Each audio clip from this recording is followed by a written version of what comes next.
যুদ্ধ পরিস্থিতির জন্য একের পর এক বাধার সম্মুখীন ডাক্তারি পড়ুয়া।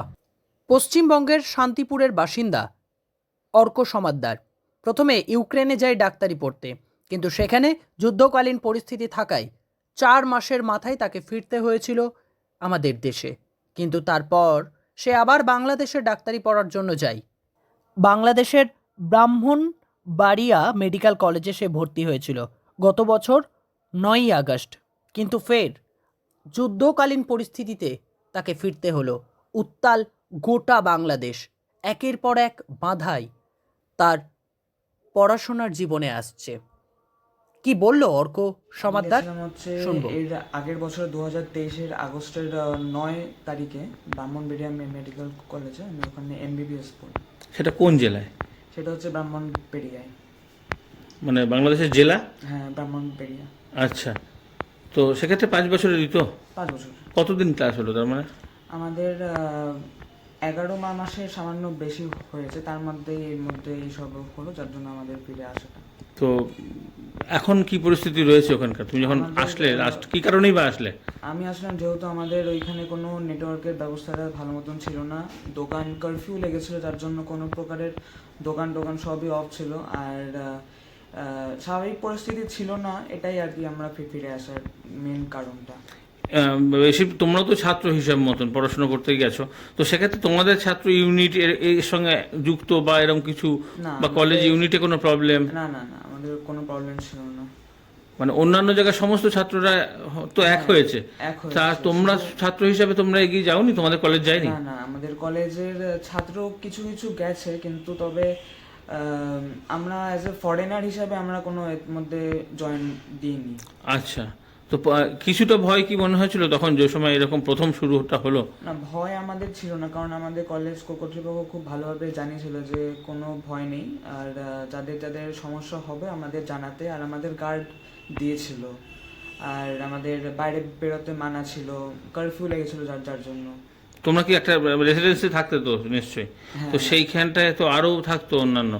হ্যাঁ, শুধু মানে বলতে গেলে শুধু ওখানে বাংলাদেশি স্টুডেন্ট আর আমরাই ছিলাম ইন্ডিয়ান স্টুডেন্ট। কতজন তোমার মানে ইন্ডিয়ান স্টুডেন্ট কতগুলো ছিল? ইন্ডিয়ান স্টুডেন্ট টোটাল ধরতে গেলে 70 জন আছেন কোটা কলেজে। আচ্ছা, তো ওই আবাসনে কতজন থাকতো?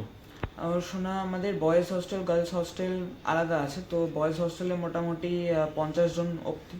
তো সবাই কি মানে এই এতদিন পর্যন্ত অপেক্ষা করেছিল, না প্রথমেই সঙ্গে সঙ্গে চলে গেল, এরকম না, অনেকে প্রথমে আছে? না, অনেক দেরি করে আমরা সব বেরিয়েছি, কারণ আমরা জানতাম না যে এতটা পরিমাণে বেড়ে যাবে।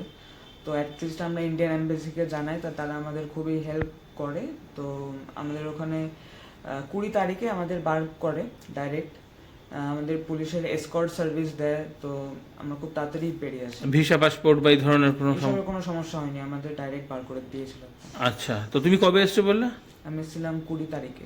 আচ্ছা, তাহলে কি আবার চিন্তা ভাবনা কিছু আছে যাবার? চিন্তা ভাবনা আছে নিশ্চয়ই, এখন শুধু নর্মালাইজের ওয়েট করছি, যদি কবে নর্মাল হবে, কারফিউগুলো সরবে কবে। আর সেই সময় কি বাড়ির সঙ্গে যোগাযোগ করতে পারতে? হ্যাঁ, তুমি, আমি তো বাড়ির ভাব সঙ্গে যোগাযোগ। কিভাবে সেসব নেটওয়ার্ক তো বলছিল প্রবলেম? নেটওয়ার্ক ছিল, মানে বাংলাদেশি কোনো নেটওয়ার্কই চলছিল না, না ওয়াইফাই না সিম, কলটা হচ্ছিল না। কিন্তু আমাদের ওখানে যেহেতু আগরতলার খুবই কাছে থাকি আমরা, তো ওখানে জিওর একটুখানি টাওয়ার পাওয়া যায়, তো ওই দিয়েই আসলে মেন কানেকশনটা হচ্ছিল বাড়িতে।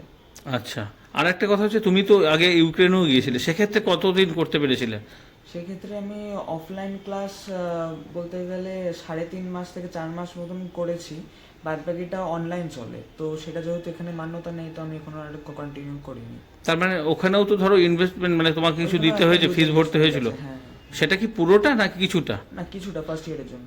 আচ্ছা, তো সেটা তো নষ্ট হলো ওখানে। সেটা নষ্ট হয়েছে। তাহলে এবারে পরিস্থিতি সেরকম হয়নি? এইবারে পরিস্থিতি সেরকম না। এখানে তুমি করবে ভাবছো? তো সেক্ষেত্রে আমাদের এখানে কোনো সেরকম সংস্থা পাওনি? না, এখানে যদি সংস্থাটা খুবই মানে হাইলি কস্ট থাকে। বাংলায় তো না না পেতেই পারো, কিন্তু অন্যান্য রাজ্যের ক্ষেত্রে? না, অন্য অন্য রাজ্য তো আরো বেশি হবে, এখানে তো সমস্যা অনেক খুব। আচ্ছা দেখতে কিন্তু মানে কোর্সের এক্সপেন্ডিচারটা খুব বেশি। আচ্ছা, সেটা তো ইউক্রেনে বেশ খানিকটা হাতের নাগালে, আর বাংলাদেশেও চলা যায়। আর এছাড়া খুব একটা সব জায়গায় বেশি থাকে নাকি?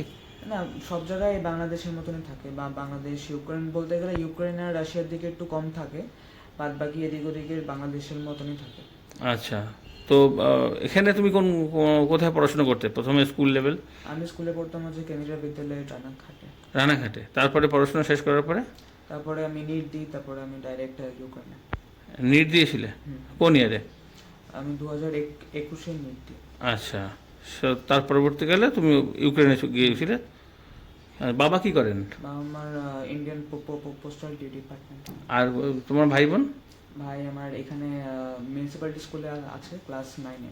আচ্ছা। আর তোমার নাম? অর্ক সমান্তর। বাবার নাম? কমল সমান্তর। এই জায়গাটা? শান্তিপুর।